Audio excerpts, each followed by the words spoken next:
Custard falooda বানানোর জন্য আমার লাগছে 1/2 লিটার দুধ।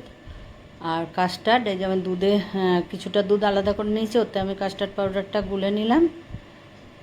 দেখো, এবারে আমি দুধের মধ্যে চিনি দিচ্ছি। বেশি চিনি, যেরকম মিষ্টি খাবে সেই অনুযায়ী তোমরা দেবে, আমি বেশি মিষ্টি দিইনি। আর একটু মিল্ক মেড দিচ্ছি টেস্টটা ভালো হওয়ার জন্য।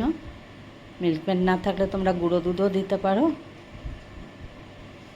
এবার আমি কাস্টার্ডটা দিয়ে দুধটা ঘন করে নিচ্ছি।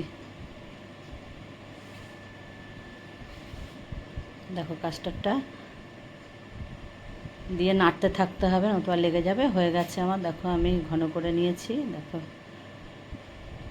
দেখতেই পাচ্ছ ঘন হয়ে গেছে। এবার আমি চিনির ক্যারামেল তৈরি করছি। আমি যেহেতু একটু অন্যরকম করে করছি, তোমরা দেখো, আমার এটা তোমাদের খুবই ভালো লাগবে, তোমরা করে খেও, টেস্ট লাগবে। দেখো, এবার একটু জল দিতে হবে এতে, সামান্য সামান্য জল দিয়ে, তাহলে নিচে লেগে যায় না। ঠিক আছে তো? থালায়, আমি একটা থালায় তেল লাগিয়ে রেখেছি, ওতে আমি ক্যারামেলটা ঢেলে দিলাম। সিমুইটা আমি একটু গরম জলে ভিজিয়ে রেখেছিলাম, ভিজিয়ে আবার ঠান্ডা জলে ভিজিয়ে রেখেছিলাম। সিমুইটা উপরে দিয়ে দিলাম।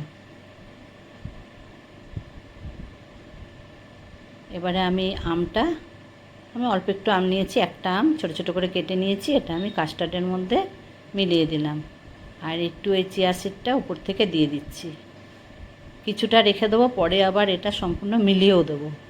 দেখো, আমি যেহেতু একটু অন্যরকম করেছি, তোমাদের বলেছি, কাজু কিশমিশ দিয়ে দিলাম উপর থেকে। কাজু কিশমিশটা ছড়িয়ে দিলাম। এবার দেখো, সব কিছু আমি থালায় রেখেছি, তারপরে ফ্রিজে ঠান্ডা করে নিতে হবে কিছুক্ষণ। ঠান্ডা করে বাটিতে ঢেলে নিয়েছি। এটা যদি তোমাদের ভালো লাগে, তোমরা লাইক শেয়ার করো।